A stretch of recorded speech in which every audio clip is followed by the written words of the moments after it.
There are tons of tutorials on crispy fries, from Christian's air fries to Hostin Blumenthal's triple cooked chips, and fellow restaurants' Michelin chips, and so many more. Their steps are a bit different, but I think we all agree on two things. Create rough surface and don't be shy with the oil. See the outside of the potato, it's all broken up. These fries look pretty messed up, but I promise this shredded surface is the proto-crust that's going to be amazingly crisp when these are done. Just lightly ruffling up some of the sides. These little fissures here are going to open up and the oil gets inside, crisps them up from the inside in. Why we want a rough surface? Because rough surface absorbs more oil than the smooth ones, so it will get crispier. The rougher, the better. And why we want to use enough oil? Oil helps the fries get moist and crispy. Fellow restaurant and Hostin Blumenthal use deep frying method, so that's definitely enough oil. And Christian's method also add a generous amount of oil at the end, right before serving. They need to be anointed with an obscene amount of delicious and flavorful fat, because a French fry without oil is just a baked potato. You might be thinking, that's a lot of oil. Yeah, it is. French fries absorb up to 20% or more of their weight in oil once they come out of a deep fryer and begin to cool. It's why they taste so damn good. The oil also waterproofs the crust, which keeps them crispy for longer. For me, that's a win-win. French fries aren't supposed to be a low-fat health food. Now these are done. How I do it is a bit different from theirs, but the core idea behind it is basically the same. Here's my goal. It should taste as close to deep fried ones as possible, and the cooking time is under 20 minutes. I love potatoes. I will probably eat it for the rest of my life, so I want to make it a little bit more healthier, more convenient, and faster, while still tasting good. This video has two parts. For part 1, I will explain why I freeze it and why I use an air fryer, and part 2 is step-by-step breakdown. Okay, why freezing? It's not necessary you can make it once and eat it right away, but I want to do batches. This way, whenever I want a quick snack, I just put it out from the freezer, skip all the prep work, and cook it immediately. I wouldn't want to spend an hour preparing the potatoes every single time. That's too much friction. And sometimes that friction is enough to make me order fries from a fast food place. And why using an air fryer? Because the oven takes like forever and deep frying is a waste of oil. Most oven recipes take over 30 minutes. It is way too long for what I consider a quick snack. And why not deep fry? Mostly because of the choice of oil. I only use animal fats for cooking, like tallow, clarified butter. So if I use that for deep frying, that is not very budget friendly. But with an air fryer, I only coat them with enough oil to form the crust. Part 2, step breakdown. There are roughly 6 steps. Cut, boil, shake, freeze, oil, air fryer. Step 1, cut. As for how thick you should cut your potato, I prefer a medium thickness, something like this. It comes down to personal preference. Thin fries will give you more crispness because that has a higher ratio of crispy exterior to soft interior, while thicker fries have more soft interior. The size I prefer is somewhere around 50-50. I also don't want them super thin, like shoestring fries. We need enough surface area to create those rough, crispy edges. If they are too thin, they can turn into mashed potato. Step 2, boil. Before boiling the potato, salt the water first. This will season the inside of the potato. But how much salt? I find that tasting water helps. I am for a level of saltiness that tastes less salty than what I would normally enjoy when eating food.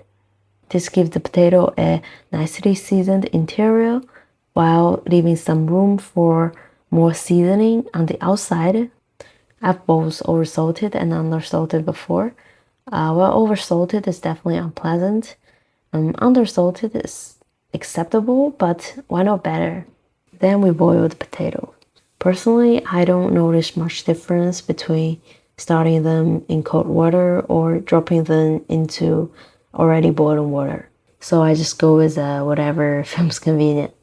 When to take them out? My rule of thumb is to look for these three signs. Number one, this is the minimum requirement. A knife can easily go through them. Two, the surface already looks rough and fragile, like it's starting to fall apart. Three, when you break it, it breaks apart easily with just light pressure. It feels soft and fully cooked through. You can just eat it immediately. The breaking point feels natural and fluffy, not firm and snappy like an undercooked potato. Undercooking is way worse than overcooking, at least in this context. If the potatoes are undercooked, there's basically no chance of creating that beautiful rough surface. Even if you aggressively shake it and stir it later, the surface are not likely to roughen up properly. And after cooking, the exterior become leathery. Not good. And honestly, even if the potato turn a little mushy, maybe you forget to have one pot of potato boiling on the stove, that's still fun. Here I have some mashed potato. I shape it into fry shapes, freeze it, and continued with the rest of the process. And it still come out great. It tastes kind of like a potato choux pastry. The exterior is lighter, while the inside stays super soft. It's still pretty good. After we strain the potato, there are two passes. Freeze them for later or eat it right away. If you want to eat them immediately, just cool down a little bit. Let most of the steam escape because too much steam will affect the crispness. Then continue with the rest of the steps. And if you're meal prepping, we want to freeze them. But before that, we want to shake it aggressively. I've tried freezing them without shaking first. It's not bad. Later, when coating them with oil, surface will still rough up. But if you shake them before freezing, it's like roughing them up twice. The final crispness come out better compared to the non-shaken version. And remember to space them out on the tray, just to make sure you can separate them easily once they are frozen solid. Because later we want every single fry to be evenly coated with oil. Which brings us to the next step, coat with oil. For this step, we need both heat and oil. I use animal fat, so melting it first is necessary. I also like heating it pretty hot. When I drop the frozen potatoes in, it sounds like this. This way the heat softens the exterior of the potato, so we can rough up the surface even more while still keeping the inside frozen. This is important. If we keep heating it for too long, the inside starts thawing and it will eventually turn into a pot of mashed potato. This is not what I want at this stage. After putting the potatoes in, turn off the heat and stir them aggressively to create more rough texture on the outside. And if your potatoes look like this, you already know that they're going to be crispy. And how much oil is enough? Enough to coat every surface, enough that when you sneak a peek inside the air fryer, you hear and see sizzling. I don't really measure it, but after doing this for a few times, you will naturally get a feel for it. When I use too little oil, the fries come out dry and not moist at all. But I also don't want too much oil either. The potatoes soaking in oil, that's not necessary. The ideal amount creates these tiny crispy bits on the outside, giving it light crispy texture. Super satisfying. If you're not sure, it's usually better to use a little more rather than too little. Step 5. Air fry. Spread them out on the tray.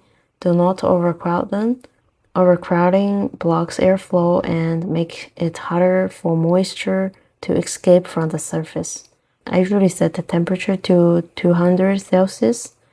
And most of the time I don't preheat because I forget. It is probably slower without preheating, but honestly I don't see much difference in the final result. If your potatoes are browning too quickly, it's probably better to lower the temperature a little bit. And cooking time can vary a lot. I recommend starting at 10 minutes and check it from now and then. You will know when they are good enough for you. And don't force the potatoes off the tray. If they are not ready yet, forcing them off will make the crust separate from the potato. When they're ready, they should release pretty easily. You can shake them to get a more even golden color, but if you forget, it's still fine. The air fryer already have strong airflow. Still, most of the time I shake them anyway because the result feels better.